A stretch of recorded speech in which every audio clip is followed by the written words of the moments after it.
नमस्कार। Between the lines with नीरजन में आपका स्वागत है। आज हम बात करेंगे तमिलनाडु की। और तमिलनाडु में डीएमके ने कांग्रेस को बड़ा झटका दे दिया है।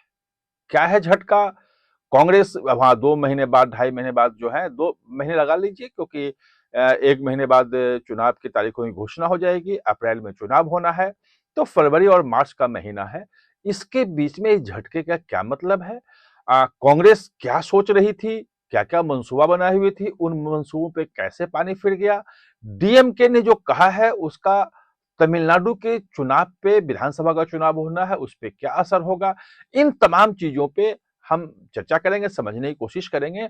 लेकिन उससे पहले आपसे अनुरोध है कि हमारे चैनल को सब्सक्राइब कर लीजिएगा, बेल आइकन बटन दबा दीजिएगा और कमेंट जरूर कीजिएगा कि आपके कमेंट महत्वपूर्ण होते हैं। तो दरअसल था क्या कि आपने देखा होगा कि कांग्रेस जो है पिछले 15-20 दिन से, उनके नेता जो हैं प्रवीण चक्रवर्ती थे, बाकी सब कमेंट कर रहे थे। यूपी की तुलना कर दी थी तमिलनाडु से कि यूपी ज्यादा बेहतर स्थिति में है। और तमाम चीजें आ रही थी, उसके पक्ष विपक्ष में तमाम चीजें हो रही थी। वो ये था कि दबाव बनाने के लिए कि कांग्रेस को इस बार कोशिश कर रही है कि हम ज्यादा सीटें लें, जैसे बिहार में लेने की कोशिश की थी। खैर वहां तो खैर उतनी सीटें मिले नहीं। कुछ सीटों पे आरजेडी के साथ जो है वो फ्रेंडली फाइट भी हुआ और अंत में आरजेडी भी खत्म हो गई, कांग्रेस भी 5-6 सीटों पे सिमट के रह गई है।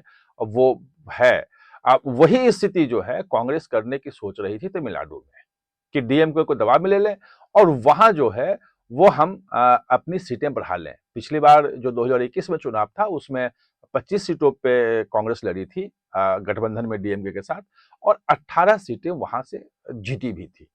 तो ठीक ठाक प्रदर्शन था। इस बार ये थे कि हम चूंकि अच्छा प्रदर्शन कर रहे हैं इसलिए हमारी सीटें बढ़े। ये दे रहे हैं कि पहले के भी किसी जमाने में हम 45 सीटें भी लड़ा करते थे वहां पे हमें गठबंधन में, तो हमारी सीटें बढ़नी चाहिए। ये और एक दूसरी मांग भी थी। दूसरी मांग ये थी इनकी कि अभी तक वहां होता क्या है तमिलनाडु में, कि गठबंधन जरूर होता है।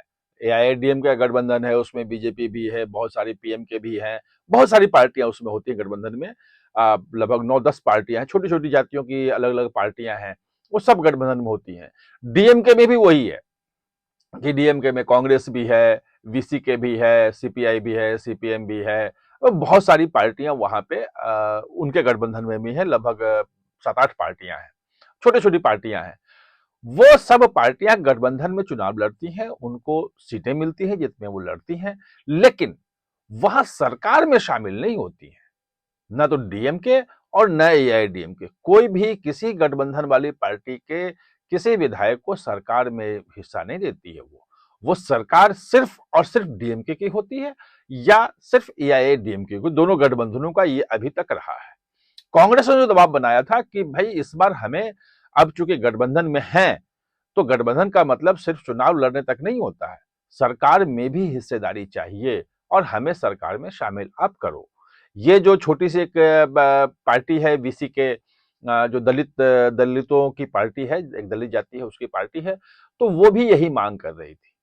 अब जो डीएमके ने साफ साफ कर दिया है कि भाई आपको कहीं भी कोई एक भी सीट हम नहीं बढ़ाएंगे, जो 25 सीट दिया था वो देंगे, कौन कौन सा देंगे उस पर बातचीत अभी होनी है। बातचीत किससे होगी अभी डीएमके ने तय भी नहीं किया है। कांग्रेस ने अलग किया, कांग्रेस से दबाव बनाने के लिए एक और रणनीति चल रही थी कि हमारे पास एक्टर विजय जो है, टीवी के जो उसकी नई पार्टी है, वो एक्टर विजय का ऑप्शन खुला हुआ है। और इसलिए आप देखेंगे कि एक्टर विजय के पक्ष में राहुल गांधी से लेके तमाम होते थे। उनकी फिल्म को जब रिलीज के लिए हाईकोर्ट से अनुमति नहीं मिली, फंसा हुआ है मामला वो, तो उसमें भी एक्टर विजय के पक्ष में लोग आ गए थे। और एक बड़ा वर्ग है कांग्रेस का, जो ये चाहता है कि एक्टर विजय चूंकि नए हैं, नई पार्टी लेके आ रहे हैं, करिश्माई नेता हैं, उनके पास अगर हम उनके साथ लड़ते हैं तो भविष्य में सरकार में शामिल होने का भी मौका मिलेगा और ज्यादा सीटों पर लड़ सकते हैं, कांग्रेस वहां रिवाइव भी हो सकती है। ये एक तर्क था जो डीएमके ने, एमके स्टालिन ने इस तर्क को भी खारिज कर दिया है और साफ साफ कर दिया है कि आपके दबाव में नहीं आएंगे, जितनी सीटें थी उतनी ही देंगे। हाँ, उसने ये जरूर कहा है कि कुछ नई पार्टियां जो हैं वो छोटी-छोटी कुछ और पार्टियाँ उसमें हैं जिनसे बातचीत चल रही है, उनको एक्कोमोडेट करेंगे, अपने अम्ब्रेला को बड़ा करेंगे, कोalition बड़ा करेंगे और उन सबको हम टिकट देंगे, उनको सीट देंगे अलग से, कांग्रेस को नहीं देंगे। कांग्रेस को जितना दिया था वो देंगे, हो सकता है उससे कम भी हो जाए। कांग्रेस ने वैसे बातचीत के लिए पिछले हफ्ते ही एक 5 सदस्यीय कमेटी बना दी थी कि जो सीट का जो बँटवारा है उसको लेकर के वो बातचीत करेगी डीएमके के साथ। डीएमके ने अभी कोई ऐसा बनाया नहीं है कि कब बातचीत होगी। वैसे 2 महीने बाद इलेक्शन है, तो सीटों का बँटवारा होना चाहिए। बीजेपी की तरफ से लगातार बातचीत बैठक चल रही है, अमित शाह खुद सँभाले हुए हैं। जो बड़े लोग हैं वो दिनाकरन जैसे जो बिल्कुल एक्सेप्ट नहीं करते थे एपीएस एआईएडीएमके कि भाई वो नहीं आना चाहिए, उसको भी एनडीए में ले आया है।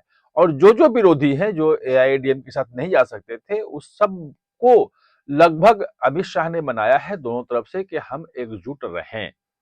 अब इधर की जो एकजुटता है वो उधर अभी दिख नहीं रही है, क्योंकि कोई एक सीनियर नेता उस ढंग से है नहीं जिसकी बात करें। जो शुरू में दबाव बनाने की कोशिश हुई थी, उन दबाव को डीएमके ने नकार दिया है। जो ग्राउंड सिचुएशन है वो थोड़ा-सा अभी फ्लूइड सा है कि उसमें कभी भी कोई परिवर्तन हो सकता है।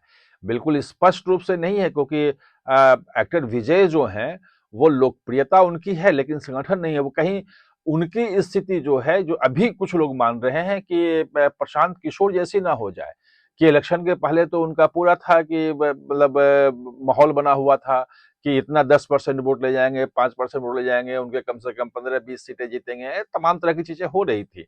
वो तमाम जगहों पे उनके मतलब 1-2 को छोड़ दें, तो 238 सीटों पे जो लड़े थे, वो सब जमानत भी उनकी जब्त हो गई, अधिकांश की। तो वो स्थिति कहीं एक्टर विजय की ना हो जाए। अगर वो नहीं होती है एक्टर विजय की स्थिति, तो डीएमके और एआईएडीएम के बीच में जब सीधी टक्कर होगी दोनों गठबंधनों के बीच में, तो अभी तक की जो परंपरा रही है तमिलनाडु में कि एक बार एआईएडीएमके की सरकार आती है और एक बार जो है डीएमके की सरकार आती है, लगभग यही चलता रहा है एक आध अपवाद को छोड़ के।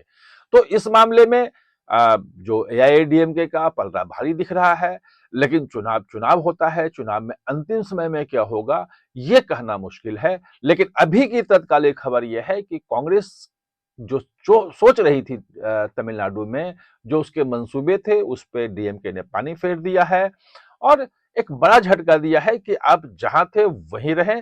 हो सकता है कि सीटें आपकी कम भी हो सकती हैं। आप हमारे साथ जुड़े इसके लिए बहुत बहुत धन्यवाद।